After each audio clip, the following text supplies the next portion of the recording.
need a little more time to go through it. That is the one I would put at the head of the table right now. Could you say again, which one was that? From Gersil, GRG, Gersil, Rosen, and Goldenberg, PA.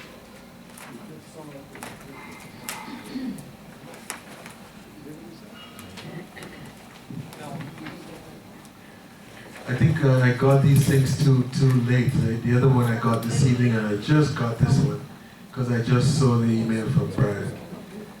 So I need more time. But if I had to make a recommendation, I would be leaning towards this firm. This has a very high reputation, and the fee that they're quoting appears to be rather reasonable. What would be your second choice? Perhaps we could make a motion to make this the first choice pending your evaluation, and if not, then it would fall to the second one. If Ron changed the auditor in charge, I would consider him favorably, but not as favorable as Gerson. Okay, specifically, what would the charge be in order for it to revert to that? Which one? Ronald DeCrescenzo. Ron he's carrying the same charge he's carried every year. Oh, it's the same. It's the same one for both. He hasn't. No, I'm saying, like, what would he have to drop his charge to for him to be? No, I wouldn't drop his charge. I would change his auditor in charge. Oh, I see what you're saying. Okay. So there's a CPA that I would prefer to the auditor that I talked to. Okay, so it sounds like you would make a motion to approve the. Is it Gersten? Yes. Gersel. GRG. Right. To approve Gersel pending your full due diligence on that, and if you feel that based on that due diligence that it's not the best one, then it would revert to DeCrescenzo on the condition that they change the auditor to the one that you recommend. Yes. David, can we make a motion like that? Absolutely. That's my motion. I second that. I know Ron. I know Ron. He's a very trustworthy man. He's been with us a long time. I second We've that. been in tough situations where he really did care about the whole. He really did put us first. When I was on that finance committee when Terry was president, he fought for what was right. And he's well regarded. I've seen him at the condo conventions down at the Broward Civic Center. He's up there giving the seminars and that. He's well respected. All right, any objections? No objections? Okay. Motion passed. Next, item 14 of 20 is election monitor. Do we have a motion in regards to the election monitor? David, could you explain this item before we make a motion?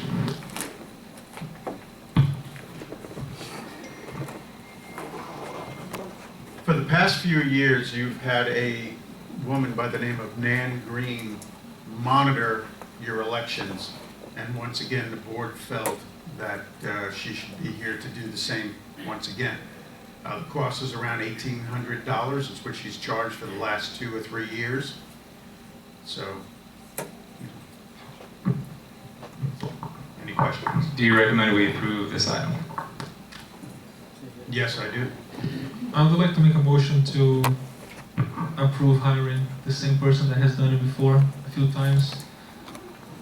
I forgot her name. Nan Green. Mr. Green, yeah. I'll second. Any objections? objections? Okay, item passes. Item 15 of 20. Set the date of the candidates night. Excuse me. Any motions in setting the date for the candidates night? Traditionally, we've done it 2 weeks before the election, so that would put it at Tuesday, the 10th of February. It would be exactly 2 weeks before the election. I believe we have a couple of candidates here in the audience. Is Tuesday, the 10th of February, okay for everybody? At 7 p.m. Tuesday, February 10th? I see no objection from the audience candidate, so that's my motion. Marcio seconded. It's in the mail. It's in the mail out. You're gonna get the whole list. But you can. I'm sure you can ask David. I don't know every name by heart. You can ask David. He'll let you know. Yeah, there's a lot of them. It's okay. So, no objections? February 10th? Okay, 7 p.m. Motion passed. Item 16. Suspension of voting privileges for delinquent owners over 90 days. I move to table this item. I spoke to somebody from the DBPR today who indicated that we don't have to do it this far out before the election. We could do it at that meeting a week before the election. So that would give us time to make sure that those people who are on that list, we can contact them. We can let them know that, hey, that's your incentive. If you want to vote, get that account up to date. And you have until the week before the election when we're going to set that delinquency list. So I think it's an opportunity for maybe David, you could contact those people, let them know, there's an election coming up. Maybe that'll give them an additional incentive to become current. So I move to table that item to the regular board meeting that we set for February the 17th. Is that the only leverage that you're bringing to bear? No, not at all. But hopefully it will get some people additionally motivated. Okay, I second that. Any objection in tabling the item?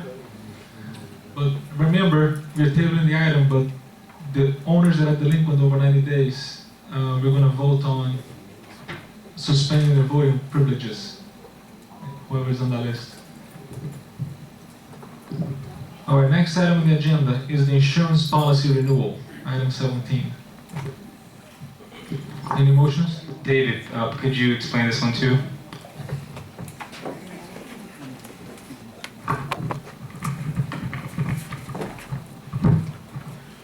We received the renewal insurance policy for 2015 from your agent, John Gall. And the total policy without the DIC policy, right now you don't have DIC, which is difference in condition, okay? That you don't have that. You voted it down for the past few years. So without the DIC policy, the policy would be, the total premium, $323,255.07. Last year, in 2014, your policy cost $316,221.52. So your insurance only went up around $7,000 total. Well, when you're talking of a property of this size, it could have been a lot worse. All right?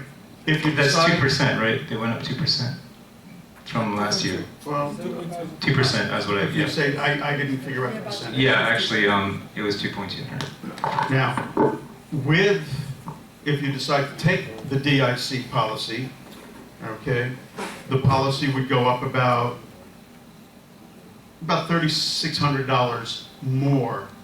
So add $3,600 to the 323, and it would be $327,000. Let's And say. what benefit would that bring? Well, the DIC has a lot of benefits, actually. I mean, it's difference in condition. And basically what it means is that, say your building is worth $1 million, okay? And we have a devastating situation. DIC would pay for any upgrades to the existing codes. Right now, if this building was demolished and we had to rebuild it, you would have to build it to the existing codes, okay? The DIC policy covers that additional expense. Like a Now, gap, Excuse me? like gap insurance. It's just Similar. a gap, but what it's insured for now Well- may not match what needs to be next. If Well, it that's burns how to your the ground- policy is now. Yeah, if it burns to the ground, it's covered for what it is, but the difference between what What it would take to was rebuild it and what the new it codes needs are. to be to replace it, that's the gap. Correct. Yes, you explained it very well. So, basically, it's up to you, it's up to the board how they want to go about it, but remember, you would have to be talking about a devastation, where it's gonna, Burns to the ground. Yeah, I actually Yeah. spoke to, extenuating circumstances. right, I spoke to the agent, and he's actually informed us that the reason that the previous two boards, or actually for 2 years consecutive, we decided to waive this policy was because we would be out of pocket something like, I think, $38,000 before, we would reap any benefits because of the high premium as well as the deductible. So a decision was made 2 years ago by a previous board to waive this policy, to not purchase this policy, and it allowed us to reap some savings in the total insurance package. So that was the decision that was made a couple years ago, and our agent is actually kind of recommending to continue to waive it because of that. And it seems to be that the $3,600 is about 1% of the total, and the odds of something like that happening is probably less than that. So it doesn't make sense to spend the money. What's the budgeted amount?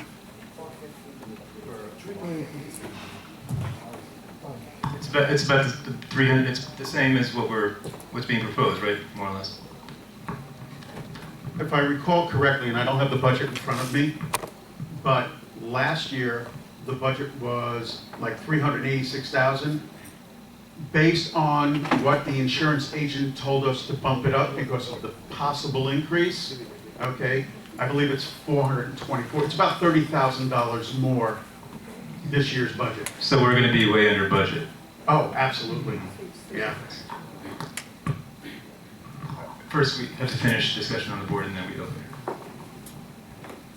Anybody else on the board? Nobody else? Mr. Wolf, you got 3 minutes? One quick question, did we do any shopping around? Did we check with any other brokers or anything? And what was the outcome? As David said, they request quotes, but they said that they will not give a quote unless they match with the board, correct? That's David? what David said on only one particular broker. How many brokers did you contact? Just that one other broker. Is that enough to spend almost $400,000? I don't think so. It's not enough. First of all, most insurance agents will not give you a quote unless you sign an agent of record. That's number one. Number two, when you do sign an agent of record, all right, it pulls everything from your existing agent away from them. It's like So- you fired them. Yeah, so you can't really do that. That's number one. Number two, well, that's the insurance business, unfortunately. The other part of it is the fact that your most important part, which is your property, which is citizens, everybody gets the same quote. There's no difference. Every insurance agent that goes to Citizens gets the same quote. And that's the largest part of your policy. Then you have your GL, your D&O, and all the others. But it's the property that is the most expensive. Out of that $323,000, I think it's $250,000. Okay? So that's where it's at. And every agent will get the same quote from Citizens. And the other issue from talking to the agent is that when you do an AOR, when you do a change of agent of record, very often you're required to reassess the value of the property. Right. And when you do that, there's always a potential of bumping it up to a point where then your insurability becomes much more expensive. So there's always a risk when you change your agent of record that would trigger another valuation of the property, another appraisal of the property, right? And then it would bump it up to a point where you're not talking about 3,000, 4,000, where you're talking maybe tens of thousands. And that's where you need the gap. Because if you're going with But we're not low doing that. appraisal, But we're not going to. if you're low appraisal to keep the price down, and you don't have something for the gap, and if the appraisal is higher, then it might be worth more. It might really be worth more. If I remember correctly, right now the insurance is covering us to almost $9 million in property. That's a lot of coverage. We are covered about almost $1 million per building. Marcio, the rates, hold on a second, Kurt. The rates change when you hit 10 million. And we're close. Okay, you're like 900, I'm sorry, 9.8 million. Okay, very if you risky have to do. another appraisal Very done now, Mhm. okay, it's gonna put you over the 10 million mark. I'll tell you that right now. And the other That's what thing your is, agent said. and the other thing is that we've had this agent It for, is worth that though. well, we don't But want it it's- to happen. The increase, Places we don't have gap insurance. the increase in your We- premium will be astronomical. We are very well insured, and it's better than we've been in the past. Insurance.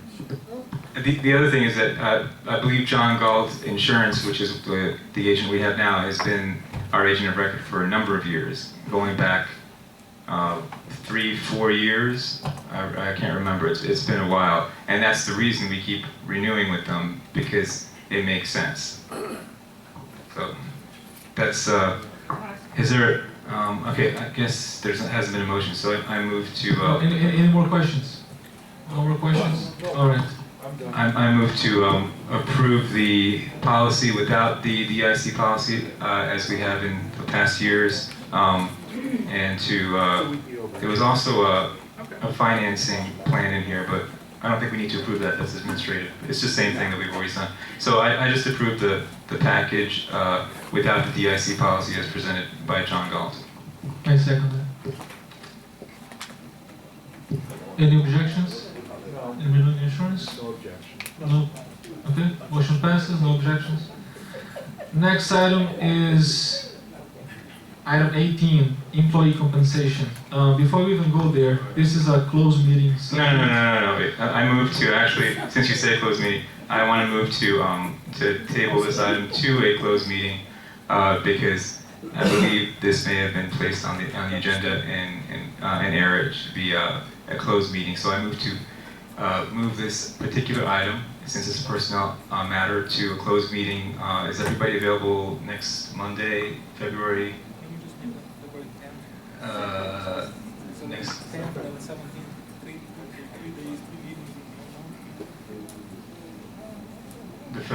What is the first February? It has to be separate meetings anyway. I suppose it can't be the same.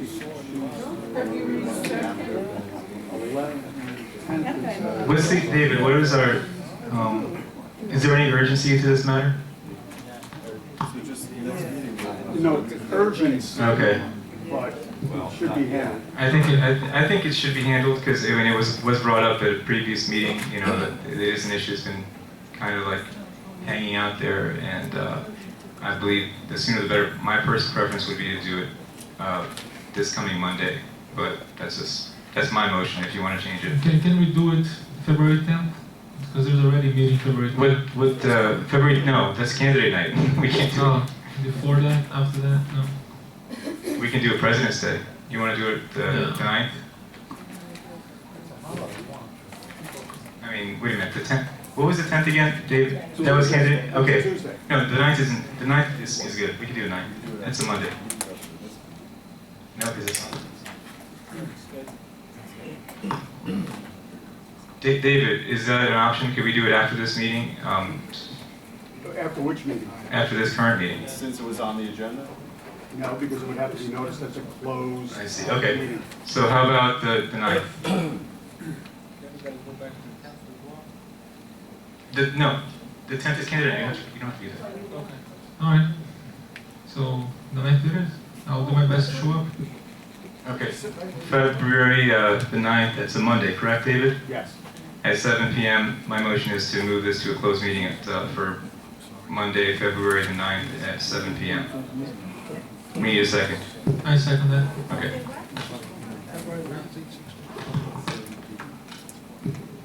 No objections? Okay. Closed meeting, February 9th. All right. Next item on the agenda is good and welfare. Miriam Gordon, please.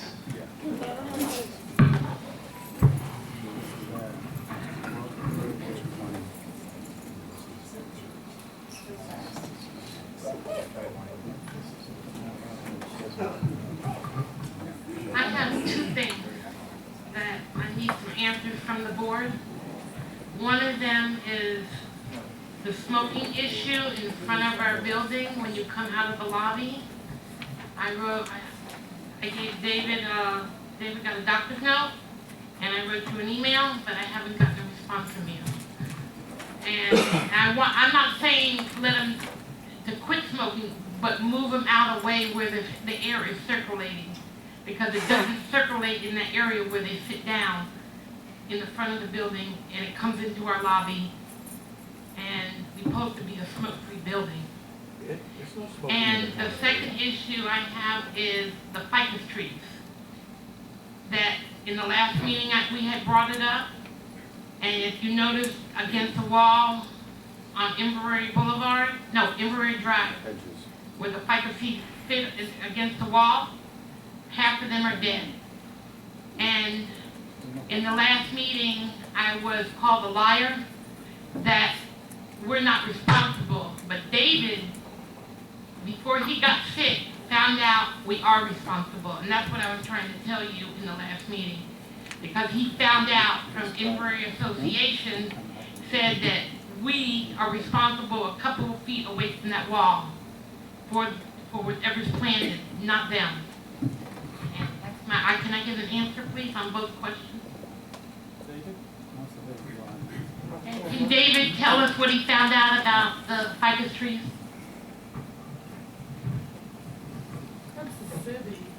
No, it's not. First of all, the ficus hedge that's along the wall, it does, from what I found out from the Inverrary Master Association, that is, or they are yours to maintain.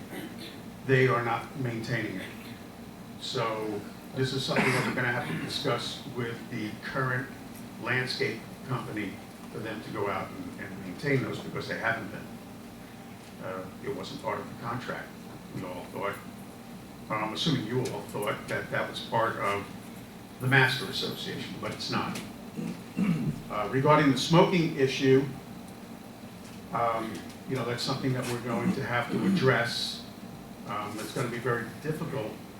This is not inside the building, it's outside the building. Common area. It's common area. No smoking in the common area. But you got the ash trees built in. It's, you're outside. It's still common area. Yeah, well, that's like saying you can't smoke in the street either. Good. That's right.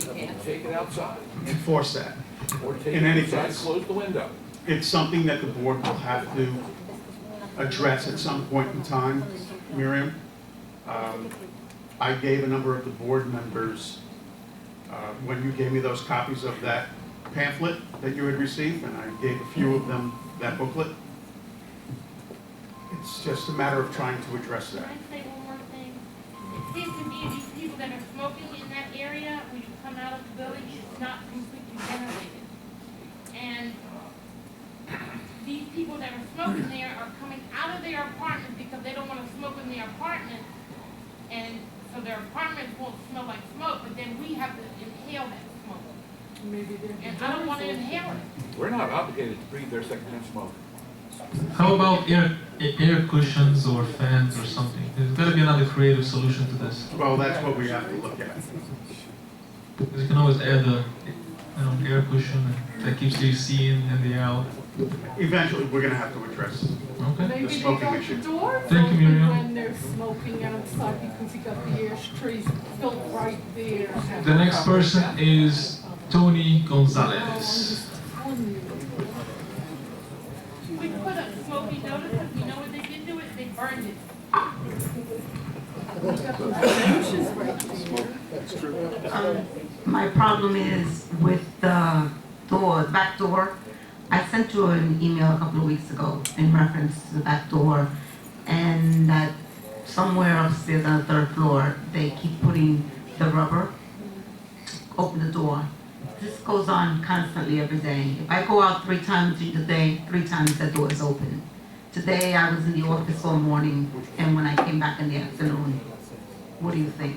It was open, but today it was open wide open. We need to do something about that. Cameras. The other day, I came home with I pick up my granddaughter on Wednesday and Thursdays.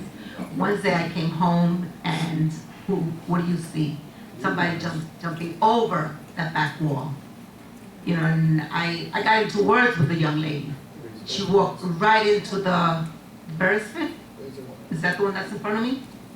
She walked right into there. I mean, she got into words with me back and forth. I told him, right? And I called the front gate and I let them know. I really got into words with her. Because I told her, I said, why are you jumping off? And she said a couple of words to me and not nice words for a young lady either. And tell me something to keep quiet. Don't laugh around it.